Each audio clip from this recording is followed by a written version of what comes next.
23장 만입이 내게 있으면 찬양하심으로 부활주일 예배를 시작하도록 하겠습니다. 찬송가 23장입니다. 만입이 내게 있으면 같이 찬양하시겠습니다.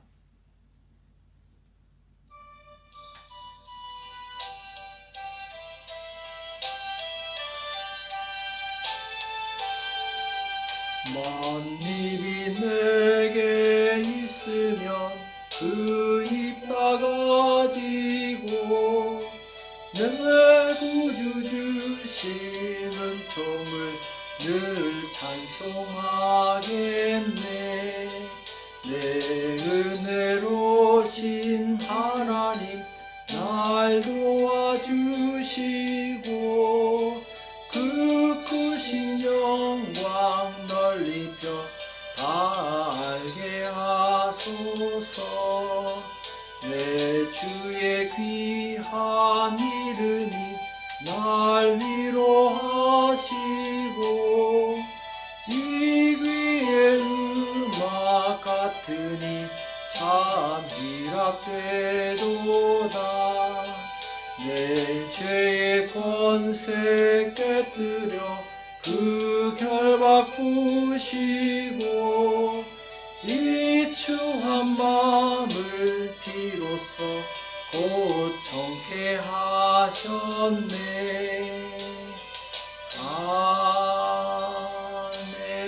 아멘. 이 시간 새 사도신경 같이 고백하도록 하겠습니다. 같이 고백하겠습니다. 시작. 나는 전능하신 아버지 하나님 천지의 창조주를 믿습니다. 나는 그의 유일하신 아들 우리 주 예수 그리스도를 믿습니다. 그는 성령으로 잉태되어 처녀 마리아에게서 나시고 본디오 빌라도에게 고난을 받아 십자가에 못 박혀 죽으시고 장사된 지 사흘 만에 죽은 자 가운데서 다시 살아나셨으며 하늘에 오르시어 전능하신 아버지 하나님 우편에 앉아 계시다가 거기로부터 살아있는 자와 죽은 자를 심판하러 오십니다. 나는 성령을 믿으며 거룩한 공교회와 성도의 교제와 죄를 용서받는 것과 몸의 부활과 영생을 믿습니다. 아멘. 우리 찬송가 155장 주님께 영광 같이 찬양하시겠습니다. 155장 주님께 영광 같이 찬양하시겠습니다.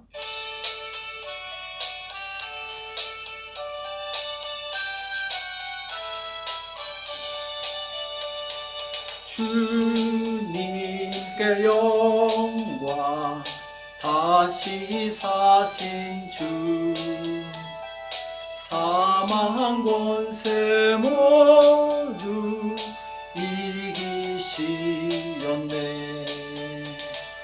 흰 옷 입은 천사 돌을 옮겼고 누우셨던 곳은 비어 있었네.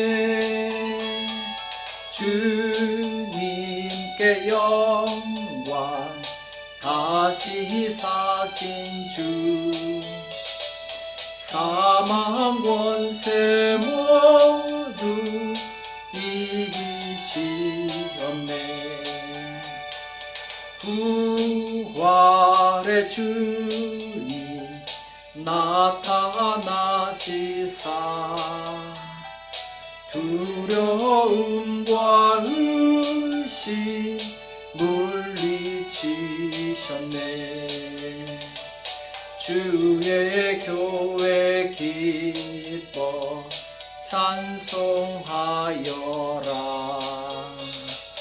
다시 사신 주님 죽음 이겼네. 주님께 영광 다시 사신 주 사망 권세 모두 이기시었네. 생명의 임금 영광의 주님 주님 없는 삶은 헛될 뿐이라. 주의 사랑으로 세상 이기고 요단 건너 보냐 가게 앞서서. 주님께 영광 다시 사신 주. 사망 권세 모두 이기시었네.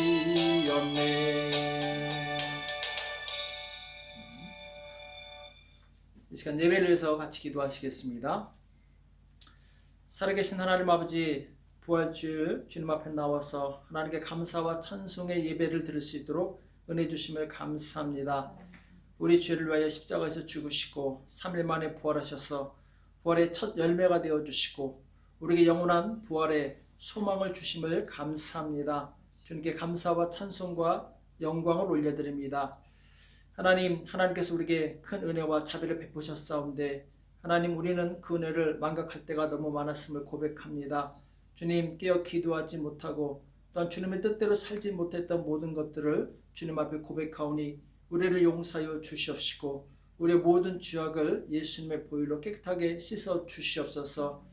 우리의 생각으로, 입술로, 행동으로 주님 앞에 범죄한 모든 것들 주님 다 용서하여 주시옵시고 주님의 은혜로 주님 용서하여 주시옵시고 이제 주님께서 주시는 새로운 힘을 가지고 세상에서 승리하며 살아갈 수 있도록 도와주시옵소서. 내가 거룩하니 너희는 거룩할지어다 말씀하셨사온데 하나님, 우리가 하나님처럼 거룩하게 도와주시옵시고 거룩한 것을 선택하게 도와주시옵시고 거룩함을 기뻐하며 거룩한 삶을 살 수 있도록 도와주시옵소서. 지금 전 세계는 코로나 바이러스로 인해서 많은 고통과 고난 가운데 있습니다. 하나님, 불쌍히 여겨 주시옵시고 속히 이 바이러스가 종식되게 도와주시옵시고 다시 건강한 모습으로 주님께 영광 돌릴 수 있도록 도와주시옵소서. 주님, 참으로 코로나 바이러스로 인해서 많은 의료진과 공무원들, 주님, 참으로 의료에 종사하는 많은 사람들 헌신하고 있습니다.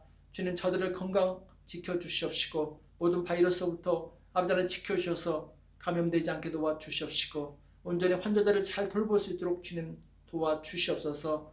모든 정부의 정책들 주님 축복하시고 주님, 저들의 수고를 통해서 아버지 하나님 더 확산되지 않게 도와주시옵시고 주님, 우리가 다시 정상의 삶으로 돌아올 수 있도록 하나님 큰 은혜를 베풀어 주시옵소서.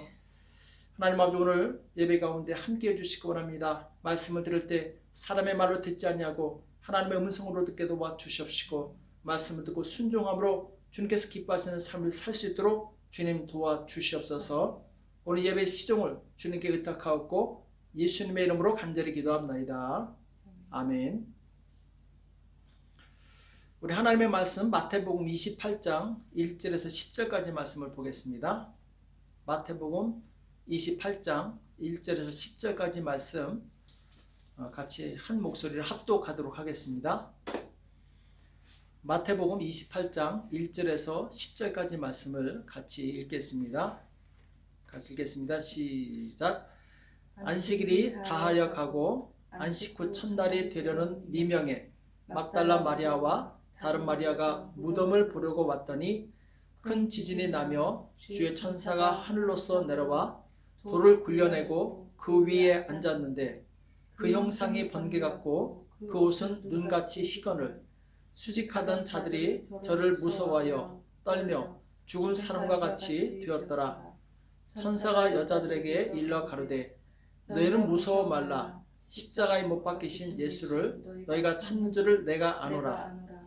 그가 여기 계시지 않고 그의 말씀하시던 대로 살아나셨느니라.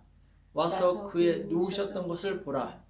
또 빨리 가서 그의 제자들에게 이르되 그가 죽은 자 가운데서 살아나셨고 너희보다 먼저 갈릴리로 가시나니 거기서 너희가 배우리라 하라.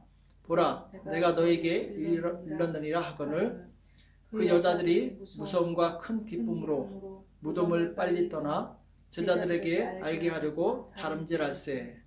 예수께서 저희를 만나 가라사대 평안하뇨 하시거늘 여자들이 나아가 그 발을 붙잡고 경배하니 이에 예수께서 가라사대 무서워 말라. 가서 내 형제들에게 갈릴리로 가라 하라. 거기서 나를 보리라 하시니라. 아멘. 부활의 신앙과 열매란 제목으로 같이 말씀을 나누겠습니다. 오늘은 이 부활절이죠. 부활절은 기독교 절기 중에 가장 중요한 절기입니다. 우리 신앙의 핵심은 바로 예수님의 부활에 있습니다. 예수님께서 십자가에서 죽으시고 또 3일 만에 부활하셔서 이 죽은 자의 부활의 첫 열매가 되어 주셨죠. 예수님의 부활하심으로 인해서 이제 예수님을 따르는 모든 사람들이 훗날 예수님처럼 부활할 것이다. 여기에 대한 이제 이 소망을 갖게 되는 거죠. 이 부활의 소망을 가진 사람은 이제 이 땅에서의 삶이 전부가 아니라 부활 후에 또 다른 삶, 영원한 삶이 있다는 것을 알고 이 땅에서 그 감사와 감격을 가지고 이제 살아가게 되는 거죠. 이제 부활의 소망을 가진 우리 성도들은 이 땅에서 어떻게 살아야 될 것인가? 자, 이거에 대해서 오늘 같이 말씀을 나누도록 하겠습니다. 자, 예수님의 부활은 관념적이거나 추상적인 것이 아닙니다. 구체적으로 실질적이고 그리고 실제로 일어난 사건이죠. 그래서 우리가 첫 번째로 이 땅에서 살아갈 때 이 믿음의 실제성을 가지고 살아가야 됩니다. 실제적인 믿음을 가지고 살아야 된다는 거죠. 어떤 사람들은 예수님의 부활을 상징적으로 해석을 합니다. 그래서 아무리 힘든 상황에서도 열심히 살아라. 이것이 부활의 신앙이다. 이렇게 가르치는 사람이 있는데, 자, 우리가 가르치는 부활의 신앙은 역사적 사실에 근거한 것입니다. 추상적인 것이 아니라는 거죠. 우리의 이 부활 신앙은 상징적 의미에서 시작하지 않고 실제로 일어났던 사실에서 시작을 하게 되는데, 실제로 예수님은 완전히 죽으셨고 그리고 3일 만에 완전히 다시 살아나신 것입니다. 오늘 보면 예수님께서 구체적으로 어떻게 살아나셨는가에 대해서 이 배경 설명을 해주고 있어요. 오늘 2절에 보면은 큰 지진이 나며 주의 천사가 하늘로부터 내려와 돌을 굴려내고 그 위에 앉았는데, 자, 무덤을 찾은 여인들이 천사를 보고 깜짝 놀라죠. 무덤에 막혀있던 돌이 움직여 있었고, 그리고 천사가 보라, 안에 예수님께서 부활하셨다, 다시 살아나셨다 하면서 직접 보여줍니다. 이 여인들은 예수님께서 부활하신 예수님을 만납니다. 그리고 예수님의 다리에 엎드려서 그분의 다리를 붙잡고 경배하게 되죠. 그러니까 여인들은 실질적으로 예수님을 만났어요. 그리고 예수님께서 이 9절에 보면은 평안하뇨 하시거늘, 자, 평안하뇨, 예수님과 직접 대화도 합니다. 또 예수님께서 이 10절에 보면은 가서 형제들에게 갈릴리로 오라고 하라. 거기서 내가 그들을 만날 것이다. 이렇게 말씀하시죠. 그래서 이 16절에 보면은 11 제자가 갈릴리에 가서 예수의 명하시던 산에 이르러 예수를 배웠고 경배하나 오히려 의심하는 자도 있더라. 자, 이 여인들이 제자들에게 가서 예수님은 부활하셨다 이렇게 선포했을 때 그들은 어리둥절했겠죠. 어떻게 그럴 수가 있는가? 근데 갈릴리 가면은 예수님을 만날 것이다. 자, 이 약속을 믿고 갈릴리로 갔을 때 실제로 그들은 부활하신 예수님을 만나게 됩니다. 예수님과 이야기도 하고 거기서 예수님의 명령까지 받게 되죠. 그러니까 예수님은 실제로 부활하신 거예요. 많은 증인들이 있습니다. 예수님께서 승천하시기 전에 40일 동안 돌아다니셨어요. 예수님을 부활한 사람들이, 목격한 사람들이 많이 있었다는 거죠. 자, 예수님께서 부활하셨다는 사실, 이거는 정말 인류 역사의 최초로 일어난 사건이죠. 어느 누구도 죽었다가 살아난 사람은 없습니다.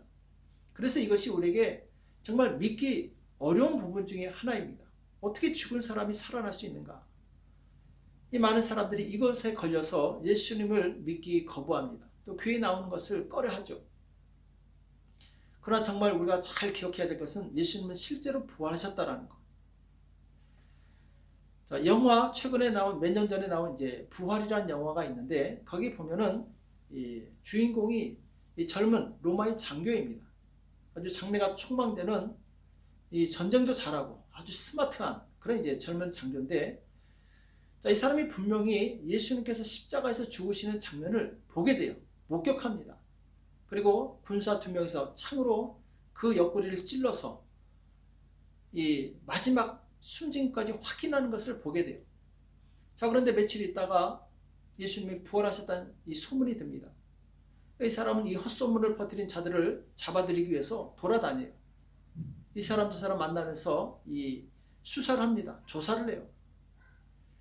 결국 이 사람이 어느 집에서 부활하신 예수님께서 제자들과 함께 먹기도 하시고 얘기도 하시는 걸 보고 큰 충격을 받습니다. 분명히 죽는 걸 봤는데 살아계신 거죠. 이 젊은 장교는 심각한 고민에 빠집니다. 어떻게 이럴 수 있는가? 그래서 직장에도 나가지 않고 깊이 씨름하다가 결국 하나님은 살아계시다. 예수님은 부활하셨다. 이것을 믿게 됩니다. 예수님은 영접하게 돼요. 그래서 제자들이 갈릴리 가는데 같이 합류해서 갈릴리에 가서 예수님과 만나는 내용이 나옵니다. 자, 죽은 자가 살아났다라는 것. 자, 이것은 정말 인류 역사에 있을 수 없는 충격적인 사실이죠. 그러나 예수님께서 부활하셨다는 사실은 하나님이 살아계시다는 증거이고 예수님께서 하나님의 아들이셨다라는 분명한 증거가 되는 것이죠. 예수님의 부활 때문에 우리가 지금 예배를 드리는 것이고 예수님의 부활 때문에 우리가 기쁨으로 감사함으로 신앙생활을 하는 거죠. 예배를 드리고 봉사하고 섬기고 이 모든 것이 예수님의 부활 때문에 그런 것이죠. 우리에게 부활이 없다면 그 모든 것이 무슨 소용이 있겠습니까? 우리는 예수님의 실질적인 부활을 믿으시기 바랍니다. 나 또한 죽음이 절망이 아니라 반드시 예수님처럼 실질적인 부활할 것이라는 사실을 분명히 기억하시기 바랍니다. 이것이 바로 우리의 실질적인 믿음이라는 거죠.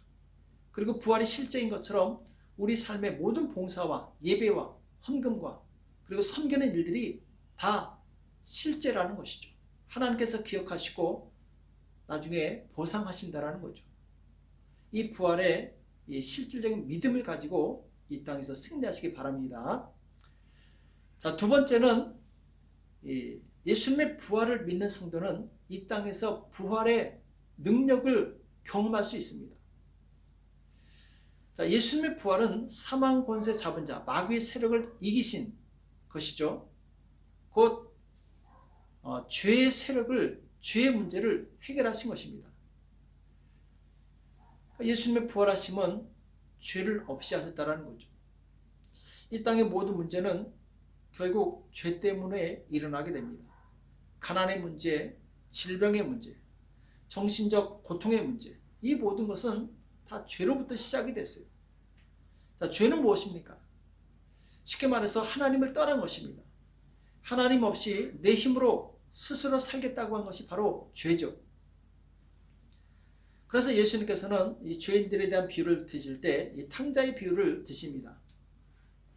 어떤 아버지에게 아들 둘이 있었는데 작은 아들이 아버지에게 이 재산을 미리 달라고 합니다. 유산을 미리 달라고 해서 아버지의 간섭을 안 받고 자유롭게 살고 싶어서 멀리 가게 되죠. 자, 그런데 절제하지 못합니다. 허랑방탕하게 이 재물을 써서 나중에는 이 남는 것이 아무것도 없게 되죠. 가난하게 됩니다. 이 고통스럽게 돼요. 자, 거기다가 이 흉년까지 됩니다. 결국 이 생명의 위기까지 닥치게 되죠. 그래서 이 탕자는 도저히 자기 힘으로 할 수 없음을 알고 아버지께로 돌아가기로 작정합니다. 그래서 아버지한테 돌아갔을 때 자기는 그냥 종으로 여겨달라고 했는데 아버지는 다시 아들로 삼아주시고 그리고 이 회복시켜주는 내용이 나오죠. 아버지를 떠났을 때 가난과 여러 가지 고난을 당하게 됩니다. 우리 사람도 마찬가지입니다.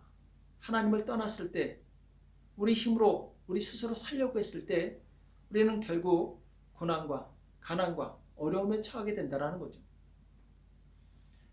우리가 예수님을 믿는다는 것은 죄의 종되었던 옛사람을 장사 지내고 부활하신 예수님과 더불어서 연합하여 새 사람이 된다는 것을 의미합니다. 이 세례가 바로 그것이죠. 물속에 들어갈 때 옛사람은 죽고 물에서 나올 때 바로 이 새 사람으로 태어나는 것, 이 거듭나는 것, 이것을 이제 상징하는 것이 바로 세례죠. 그래서 예수님을 믿은 사람, 부활의 소망을 가진 사람은 이제부터는 죄의 종이 아니라 죄를 이기는, 죄와 싸워서 승리하는 그런 이 삶으로 바뀌어지게 됩니다. 예수님께서는 죄를 이기시고 부활하셨어요. 마찬가지로 우리 또한 죄를 이기고 그리고 새로운 삶을 살아야 된다는 것을 의미하죠. 자, 그런데 우리 힘으로 죄를 이길 수 있겠습니까? 그렇지 않습니다. 우리 힘으로는 죄를 이길 수 없어요.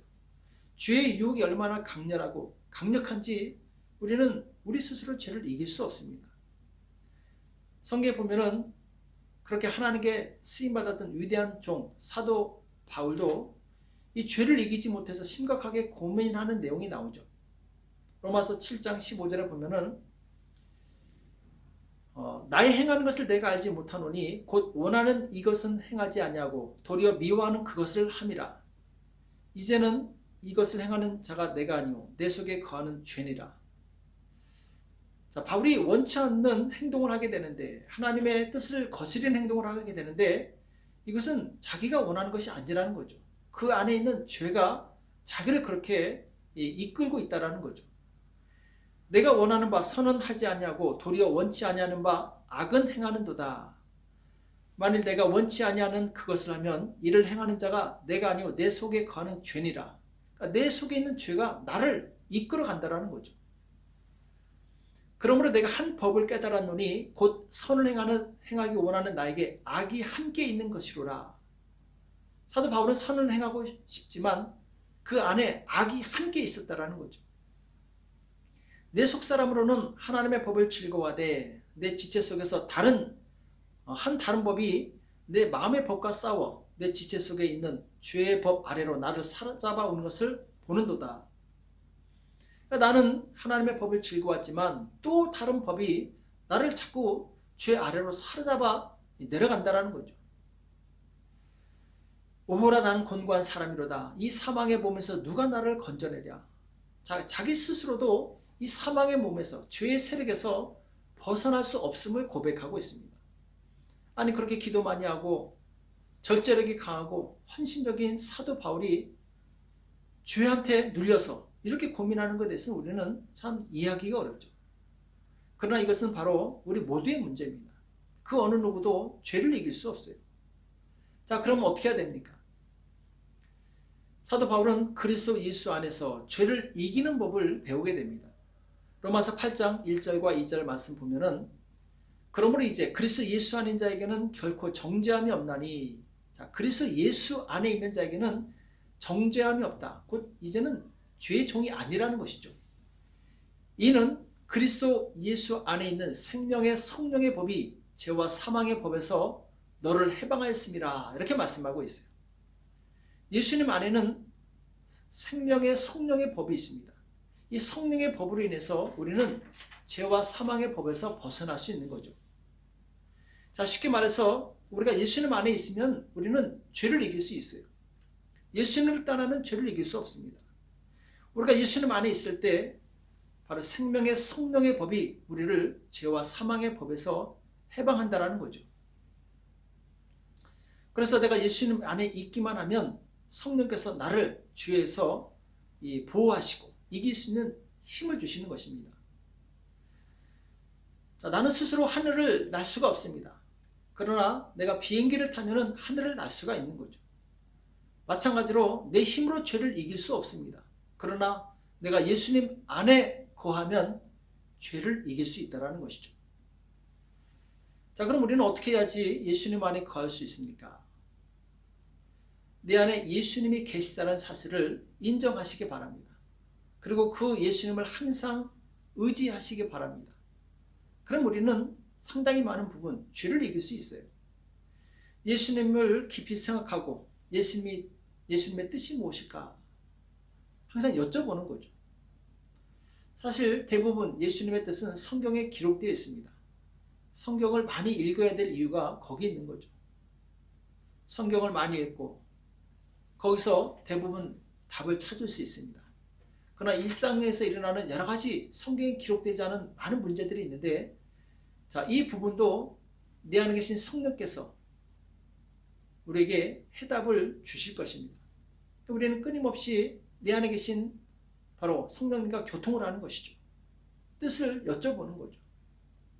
그러면 성령께서는 말씀을 통해서 혹은 다른 사람을 통해서 주의 종을 통해서 혹은 생각나게 하심으로 우리에게 그 답을 가르쳐 주십니다. 그래서 우리가 이 죄를 이길 수 있는 방법은 항상 예수님을 생각하고 예수님의 말씀을 깊이 묵상하고 그리고 그 말씀으로 이 죄에 대해서 대적하는 것이죠. 성경에 보면은 성령의 검, 곧 하나님의 말씀을 가지라 이렇게 말씀하고 있어요. 믿음은 방패고 그리고 말씀은 칼이라는 거죠. 나를 유혹하고 나를 공격하는 이 죄의 세력에 대해서 우리는 말씀으로 싸워 승리할 수 있습니다. 자, 에베소서 6장 16절, 17절에 보면은 모든 것 위에 믿음의 방패를 가지고 이로써 능히 악한 자의 모든 화전을 소멸하고, 자, 악한 자는 화전, 불화살을 나에게 날리는데 부정적인 생각, 그리고 절망적인 생각, 그리고 죄악된 생각을 끊임없이 날린다라는 거예요. 자, 이것을 우리는 믿음으로 막아낼 수 있습니다. 부활하신 예수님, 생명의 예수님의 이름으로 막아낼 수 있는 거죠. 또 구원의 투구와 성령의 검, 곧 하나님의 말씀을 가지라. 자, 막기만 해서는 안 되겠죠. 공격해야 되겠죠. 그래서 우리는 하나님의 말씀을 가지고 선포하는 거죠. 사도 바울이 예수님의 이름으로 명령했을 때 어둠이 떠나는 것을 보게 됩니다. 사도들이 예수님의 이름으로 기도했을 때 병자들이 일어나는 것을 보게 됩니다. 곧 말씀으로 승리했어요. 오늘 마귀는 사람들에게 각종 질병과 가난과 그리고 이 두려움을 통해서 고통을 주고 있습니다. 그럼 우리가 예수님 안에 있고 그분의 말씀을 소유하고 있다면 우리는 능히 이 마귀의 모든 공격을 이길 수 있습니다. 그래서 이 부활의 신앙이라는 것이 무엇이냐? 바로 부활하신 예수님이 주시는 그 힘과 능력으로 바로 모든 어둠의 세력을 이기는 것이죠. 자, 예수님의 제자들을 보면은 예수님께서 십자가에서 죽으셨을 때 정말 심각한 절망에 빠집니다. 그럴 수밖에 없겠죠. 3년간 열심히 이 주님을 따라다녔는데 결과가 예수님이 죽으시고 이제 존재하지 않는 거예요. 그들과 함께하지 않는 거죠. 나가서 그들은 이 사람들에게 잡혀서 이 고통을 당할까 봐 두려워서 문을 걸어 잠그고 집안에 있게 됩니다. 자, 이때 예수님께서 부활하시고 이들에게 찾아오시는 내용이 나옵니다. 그래서 그들에게 너에게 평강이 있을지어다. 자, 이 말씀을 하시게 되죠. 평강이 있을지어다. 자, 절망 속에 있던 제자들에게 부활하신 예수님은 엄청난 힘이요 소망이 되었을 것입니다. 그분의 말씀은 정말 큰 위로가 되었을 것입니다. 예수님은 죽음을 이기시고 부활하신 거죠. 우리의 삶도 마찬가지입니다. 정말 죽음과 같은 절망이 왔다 할지라도 우리가 부활하신 예수님을 바라보면 우리에게 소망이 생기는 것이죠. 우리가 어떤 상황에서 절망했던, 사업에 실패했건, 질병에 걸렸던 그것은 아무런 문제가 되지 않습니다. 왜? 죽음에서 부활하신 예수님이 내 안에 계시기 때문에. 내 자신과 환경을 보면은 절망이지만 부활하신 예수님을 바라보면 거기에 소망이 있습니다. 죽음까지 이기신 예수님은 이 땅에서 우리의 모든 문제까지도 다 해결할 수 있는 능력이 있으신 분이세요. 이제 이 땅에서 우리는 이 부활의 능력을 가지고 살아가야 될 줄로 믿습니다. 부활하신 예수님을 만난 제자들은 모든 절망을 이기고 큰 소망을 얻게 됩니다. 그래서 주의 말씀을 따라서 마가의 다락방에서 간절히 기도했을 때 성령을 받게 되고 또 능력을 받게 돼요. 이들이 나가서 복음을 전할 때 병자가 치유받고 죽은 자가 살아나는 이 부활의 역사, 부활의 능력을 경험하게 되는 거죠. 부활은 생명의 역사입니다. 살아나는 역사예요. 질병에서 건강으로, 가난에서 부유함으로, 절망에서 소망으로 살아나는 역사라는 거죠. 자, 베드로를 보면은 실질적인 이 부활의 능력을 사용하는 것을 보게 됩니다. 사도행전 3장 1절 이하에 보면은 이 베드로와 요한이 성전에 기도하러 올라갑니다. 거기서 성전 입구에서 구걸하는 안진뱅이를 만나게 돼요. 이 사람은 무엇인가 얻을까 해서 구걸하는데 이때 베드로가 이렇게 선포하죠. 은과 금은 내게 없거니와 내게 있는 것으로 내게 주노니 곧 나사렛 예수 그리스도의 이름으로 걸으라 하고 오른손을 잡아 일으키니 발과 발목이 곧 힘을 얻고 뛰어서서 걸으며 그들과 함께 성전으로 들어가면서 걷기도 하고 뛰기도 하며 하나님을 찬미하니. 자, 아까 예수님의 부활은 사실이라고 했죠. 그리고 부활의 능력도 사실입니다. 우리가 이 땅에서 하나님의 이 능력을 경험할 수 있는 것도 부활이 사실이기 때문에 그런 거죠. 베드로는 그 부활의 능력을 사용했습니다. 그것뿐만 아니죠. 육체의 이 질병을 고친 것뿐만 아니라 사도행전 9장에 보면은 이 죽은 다비다라는 여인을 살리는 내용이 나와요. 사람들이 이 시체를 씻어서 다락에 뉘었습니다. 이미 더 이상 소망이 없죠. 근데 베드로가 올라가서 무릎을 꿇고 기도해서 시체를 향해서 선포합니다. 다비다야, 일어나라. 그랬더니 그가 즉시 눈을 떠서 베드로를 보고 일어나 앉습니다. 이것이 바로 부활의 능력이라는 거죠. 이뿐 아니라 사도 바울도 3층에서 떨어져 이미 죽은 유두고라는 청년을 기도로 살려냅니다.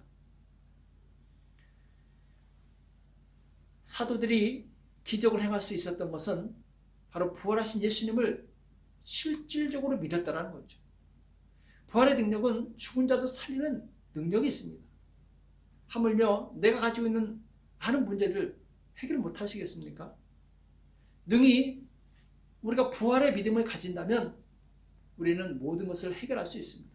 고칠 수 있고 회복시킬 수 있는 거죠. 부활하신 예수님을 바라보시기 바랍니다. 그 예수님 안에 바로 소망이 있고 능력이 있고 치료가 있고 부유함이 있습니다. 그 믿음으로 승리하시기를 예수님의 이름으로 축복합니다. 자, 세 번째로 이 부활의 신앙을 가진 사람은 반드시 열매를 맺게 되어 있어요. 나무가 정상적으로 살아있다면 그 나무는 언젠가 열매를 맺게 되어 있습니다. 자, 예수님이 부활하셨다는 얘기를 듣고 제자들이 갈릴리로 가게 되죠. 거기서 이제 예수님을 만나게 되는데 예수님께서는 바로 그 제자들에게 말씀하시죠. 우리가 잘 아는 이 마태복음 28장 18절에서 20절까지 말씀인데 예수께서 나와 일러 가라사대 하늘과 땅의 모든 권세를 내게 주셨으니 그러므로 너희는 가서 모든 족속으로 제자를 삼아 아버지와 아들과 성령의 이름으로 세례를 주고 내가 너희에게 분반 모든 것을 가르쳐 지키게 하라. 볼지어다 내가 세상 끝날까지 너희와 항상 함께 있으리라 하시니라. 아멘. 자, 부활하신 예수님께서는 이제 믿는 성도들에게 이 땅에서 할 일이 무엇인지 숙제를 주시고 가셨어요. 말씀하시고 가셨어요. 그것은 무엇이냐? 죽음을 이기고 부활하신 예수님을 사람들에게 전파하는 것이죠. 부활의 주님을 전파할 때 우리는 바로 영혼의 열매를 얻을 수 있어요. 믿음은 하나님께서 주시는 것입니다. 우리는 부활하신 예수님을 증거할 때 어떤 사람은 말도 안 된다고 안 믿을 거예요. 그러나 어떤 사람은 성령께서 감동하셔서 믿게 하실 것입니다. 그 사람이 바로 열매예요. 우리가 변화시킨 것이 아니라 하나님께서 변화시키시는 것입니다. 우리는 단지 부활하신 예수님을 증거하는 것뿐인데 주님께서 우리에게 열매를 주신다라는 거예요. 주님께서 부활의 첫 열매가 되셨고 또 주님의 부활을 믿는 우리가 그 따르는 열매가 된 것처럼 주님께서는 또 다른 많은 열매들을 기다리고 계십니다. 그것은 이제 우리의 몫이죠. 예수님께서 제자들을 이 땅에 남겨놓으신 것처럼 이제 우리는 또 다른 제자들을 주님 앞에 열매로 올려드려야 될 책임이 있는 것이죠. 그래서 우리가 부활의 주님을 믿고 따르며 복음을 증거할 때 우리에게는 바로 영혼의 열매가 생깁니다. 얼마 전에 유튜브에서 이 독일의 한 병원에서 코로나 바이러스를 치료하던 이 독일 의사가 회심하고 예수님을 영접한 이야기를 들은 적이 있습니다. 이 의사는 교회는 예전에 어렸을 때 몇 번 다녔지만 믿음은 없었어요. 과학적이지 않다고 생각을 했겠죠. 자, 그런데 그 병원에 70세 되신 한 이 목사님이 코로나 바이러스로 확진받아서 입원하게 됩니다. 근데 신기하게 이 목사님은 계속 밝게 오시면서 옆에 있는 사람들에게 복음을 전하는 거예요. 그들에게 소망을 줍니다. 용기를 줘요. 그리고 나중에 이 의사에게도 복음을 전하게 되죠. 이 의사는 처음에는 몰랐는데 갈수록 환자들이 밀려들고 그리고 자기 동료들이 감염되고 점점 두려워집니다. 무서워져요. 이때 이 목사님의 위로와 또한 이 말씀을 통해서 많은 위로를 받습니다. 그리고 예수님을 다시 생각하게 되고 그리고 예수님을 영접하게 돼요. 그러면서 큰 기쁨을 얻습니다. 감사를 얻고 그동안 자기를 두렵게 했던 모든 이 공포에서 해방되게 돼요. 바로 이 의사 또 주변에 있던 많은 환자들이 이 목사님의 열매였던 거죠. 이 목사님 결국 코로나 바이러스로 인해서 소천하시게 됩니다. 그분은 비록 돌아가셨지만 그분이 돌아가신 그 자리에는 그분이 뿌려놓은 그 복음의 씨앗으로 말미암아 생명의 열매들이 자라나고 있었던 것이죠. 우리에게 정말 부활의 믿음이 있습니까? 그렇다면 우리는 이 부활의 믿음에 열매가 있어야 될 줄을 믿습니다. 생명의 이 부활을 증거할 때 하나님께서 우리에게 아름다운 영혼의 열매를 주시게 됩니다. 그리고 그 부활의 신앙을 가진 사람들은 모든 실패와 절망을 이기고 마침내 승리하는 모습을 보게 됩니다. 오늘은 부활절 아침입니다. 이 아침에 사망 권세를 이기시고 부활하신 예수님을 깊이 묵상하시기 바랍니다. 우리에게 있는 그 어떤 문제도 죽음을 초월할 수 없습니다. 그러나 주님은 죽음을 이기셨어요. 그렇다면 우리의 모든 문제도 능히 이기실 수 있는 것이죠. 우리는 이 부활의 소망으로 이 어려운 시기를 잘 이기시고 극복해 나가시기 바랍니다. 우리 마음에 절망적인 생각이 들어왔을 때, 우리 마음에 부정적인 생각이 들어왔을 때 바로 부활하신, 죽음을 이기신, 죄를 이기신 예수님의 이 부활을 바라보시고 승리하시는 저와 여러분 되시길 예수님의 이름으로 축복합니다. 기도하겠습니다. 살아계신 하나님 아버지, 오늘 우리에게 말씀해 주심을 감사합니다. 부활주일 부활하신 주님을 바라볼 수 있도록 은혜 주심을 감사합니다. 우리에게 부활의 생명을 주시고 이제 영원한 하나님의 나라에 있어 하나님의 자녀로 살아갈 수 있는 그런 특권과 기회를 주심을 감사합니다. 주님, 이 땅에 사는 동안에 부활의 신앙으로 주님 모든 부정적인 생각과 주님 잘못된 죄악들을 다 이기게 도와 주시옵시고 주님 악한 영들의 모든 공격으로부터 우리를 지키고 보호할 수 있도록 축복하여 주시옵소서. 나아가서 주님 많은 절망 가운데 있는 자들에게 부활의 예수님을 증거하게 도와주시옵시고 많은 부활의 열매를 주님 앞에 올려드릴 수 있도록 도와주시옵소서. 감사하며 예수님의 이름으로 간절히 기도합나이다. 아멘. 우리 찬송가 348장 나의 생명 드리니 찬양하시면서 하나님 앞에 준비하신 예물들을 올려드리겠습니다. 348장입니다.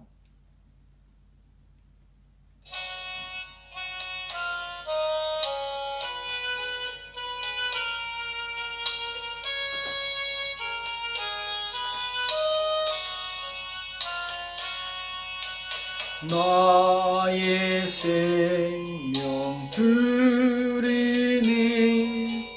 주여 받아주셔서 세상 살아갈 동안 찬송하겠습니다.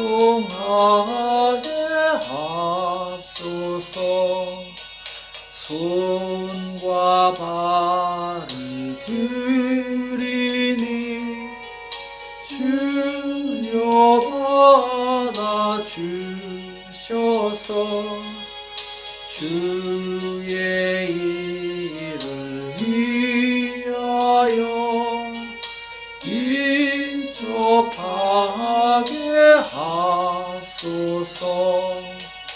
나의 음성 들으니 주여 받아 주셔서 주의 진리 말씀만 전파하게 하소서. 나의 보화 드리니 주여 받아 주셔서 하늘나라 위하여 주 뜻대로 쓰소서. 나의 시간 드리니 주여 받아 주셔서 평생토록 주 위에 봉사하게 하소서.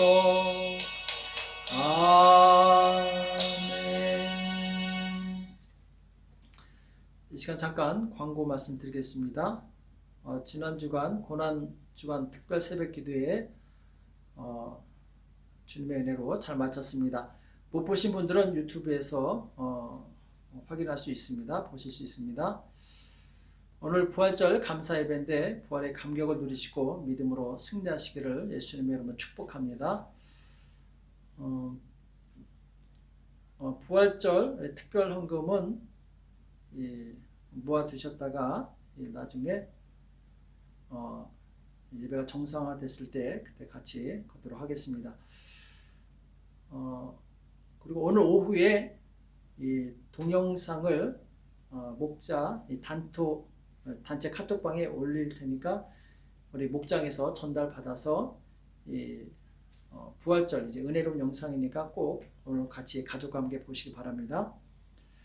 그리고 지금 각 목장별로 구제 헌금에서 693만 과란이가 모금이 되었습니다. 참여해 주신 모든 분들께 감사합니다. 그리고 이제 24시간 통행 금지가 다음 주 19일까지 연장되었습니다. 각 가정에 머무시면서 말씀과 기도에 힘써 주시고 특히 코로나 바이러스 종식과 또 수고하는 모든 의료진과 공무원들을 축복해 주시고 그들의 건강을 지켜달라고 기도해 주시기 바랍니다. 그리고 이제 4월 15일 날 대한민국에 선거 있는데 합당한 지도자가 세워질 수 있도록 이를 위해서도 같이 기도해 주시기 바랍니다. 지금 같이 기도하겠습니다. 살아계신 하나님 아버지, 오늘 주님 앞에 나올 때 마음과 뜻을 다하여 정성껏 예물을 드리는 손길들이 있습니다. 하나님 기억하시고 축복하여 주시옵소서. 부활절 감사 예물을 올려드립니다. 하나님, 우리 예수 그리스도의 부활하심이 우리에게 온전한 소망이 되게 도와주시옵시고 이 땅에서 모든 절망과 고난과 질병과 환난을 이길 수 있는 능력이 될 수 있도록 주님 축복하여 주시옵소서. 주님 11조 예물과 또한 주일헌금, 감사헌금 모든 여러가지 제목으로 드린 모든 손길을 주님 기억하여 주시옵시고 이 물질을 통해서 하나님 나라 확장되게 도와주옵시고 하나님의 뜻이 이루어지도록 주님 축복하여 주시옵소서. 감사하며 예수님의 이름으로 간절히 기도합나이다. 아멘. 지금 축도로 예배를 마치겠습니다. 이제는 우리 주 예수 그리스도의 은혜와 하나님 아버지 극진하신 사랑하심과 성령님의 교통 역사 인도하심이 진실로 부활주일, 부활의 이 소망을 가지고 모든 이 땅의 고난과 절망을 이기는 복된 성도들 머리 위에, 교회 위에 이제부터 영원토록 함께 있을지어다. 아멘.